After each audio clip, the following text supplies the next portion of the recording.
পুরো সিচুয়েশন যখন আপনি বুঝতে পারবেন, ধর্ম, সংস্কৃতি, সমাজ, পরিবার, অর্থনীতি এবং রাজনীতি, তখন দেখবেন আপনি ভালো থাকতে পারবেন। আপনি একা একা ভালো থাকতে পারবেন না। হ্যাঁ, ভালো থাকতে পারবো আমি কীভাবে জানেন? মনে করেন আমি টুকটাক কিছু আর্ন করি, এখন আমি চাল ডাল কিনে বাসায় মজুত করে রাখি, বউ বাচ্চা কাচ্চাকে নিয়ে টুকটাক খাই, মসজিদে যাই আসি, বাস এটা আমার কাজ। ঠিক আছে, কারোর সাথে কথাও বলি না, কারোর সাথে এভাবে মিশিও না, ডানেও নেই বামেও নাই, ওখানেও হ্যাঁ এখানেও হ্যাঁ, ওখানেও না এখানেও না, মানে তালগোল পাকাতে পারবেন, রিল্যাক্স, একদম ভালো। কি দরকার এসব বলার, কি দরকার শোনার, কি দরকার ভাবার? আছি তো, চলছে, চলুক। এভাবে চলতে থাকলে একদিন দেখবেন ফিতনা আপনার দরজার সামনে হাজির হয়েছে। একদিন না একদিন দেখবেন আপনিও ভালো থাকতে পারবেন না, ফিতনা আপনার দরজার সামনে চলে আসবে। দেখবেন খুব ভালো ছিলেন, কিন্তু দেখবেন আপনার মেয়েটাকে বাইরের কেউ নিয়ে চলে গেছে। হচ্ছে না এমন? খুব পরেশগার মানুষ, কারো ডানে বামে নাই, কিন্তু পরিবার ইসলাম প্রতিষ্ঠা করতে পারে নাই, মেয়েটা বাইরে চলে গেছে পালায়। ছেলেটা দেখবেন মদের আসরে বসে আছে, নিজের বাচ্চার ভবিষ্যৎ। অনেক সমস্যা। শোনেন প্রিয় ভাইরা, নিজে একা একা ফিতনা থেকে বেঁচে থাকা যাবে না। ফিতনা থেকে বেঁচে থাকা যাবে না, দলিল কোরআনেই আছে, ওয়াত্তাকু ফিতনাতান লা তুসিবান্নাল্লাযীনা যালামু মিনকুম খাসসা।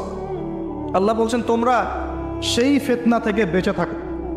আল্লাহর কথা শোনেন, আল্লাহ পাক বলছেন তোমরা সেই ফিতনা থেকে বেঁচে থাকো, যে ফিতনা শুধু জালেমদের উপর খাস করে আসবে না, মানে সবার উপরেই আসবে। বলেন তো, সুদের ফিতনা সবার উপরে আসে নাই? এই যে একসময় ঘুষটা খুব অপরাধ মনে করা হতো, যে ঘুষ ছি, মানুষ দেখলে কি, জানলে কি বল। আস্তে আস্তে ইউজ টু হয়ে গেলাম, এখন স্বাভাবিক হয়ে যাচ্ছে দিন দিন। হ্যাঁ, নেওয়াই লাগে। এখন ফতোয়া জিজ্ঞাসা করতেছে যে আমার যোগ্যতা ছিল আর এক ভাইয়ের যোগ্যতা ছিল না, তো এখন যদি আমি আমারটা বলে চাকরিটা পাওয়ার জন্য একটু ঘুষ দিই, জায়েজ হবে কিনা? তখন আবার ফতোয়া দিচ্ছে হ্যাঁ জায়েজ হতে পারে। এই জায়গায় চলে আসছি আমরা, এখন ইউজ টু হয়ে গেছে। আগে একটা ছিল যে ধর্ষণ, অল্প কিছু হলে মানুষের মধ্যে একটা এগ্রেশন কাজ করতো, মানুষ বিচার চাইতো, মানুষ আন্দোলন করতো, অনেক কিছু করতো। আস্তে আস্তে ইউজ টু, হ্যাঁ হয়, দেশে 10-20টা হয় প্রতিদিন। আগে ছিল একজন ব্যক্তি যে চুরি করতো, খুব চক্ষু লজ্জা, চুরি করেছি কেউ জানলে কি হয়ে যাবে। এখন কোনো সমস্যা নাই, সবাই তো চুরি চামারি করে, আমি করলে কি সমস্যা?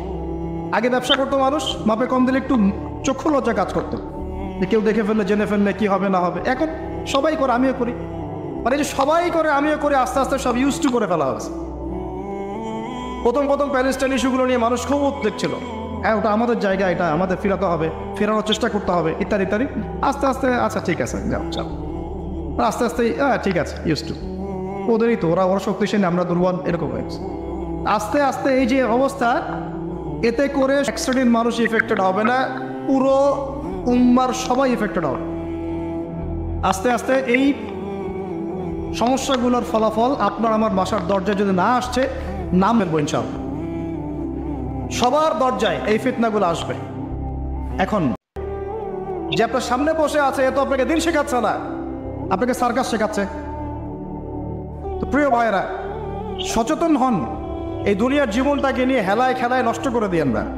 জ্ঞান অর্জন করেন, পরিস্থিতি বোঝেন, আমল বাড়িয়ে দেন, হালাল খান, আর এই যে কনস্ট্রাকটিভ কিছু চিন্তা করেন, কিছু কাজ করেন, সৎ কাজে আদেশ করেন, অসৎ কাজে নিষেধ করেন, নিজেদের প্রতি কল্যাণকামী হন, মানুষের কল্যাণকামী হয়ে সবাইকে গঠনমূলকভাবে সত্যটাকে তুলে ধরেন।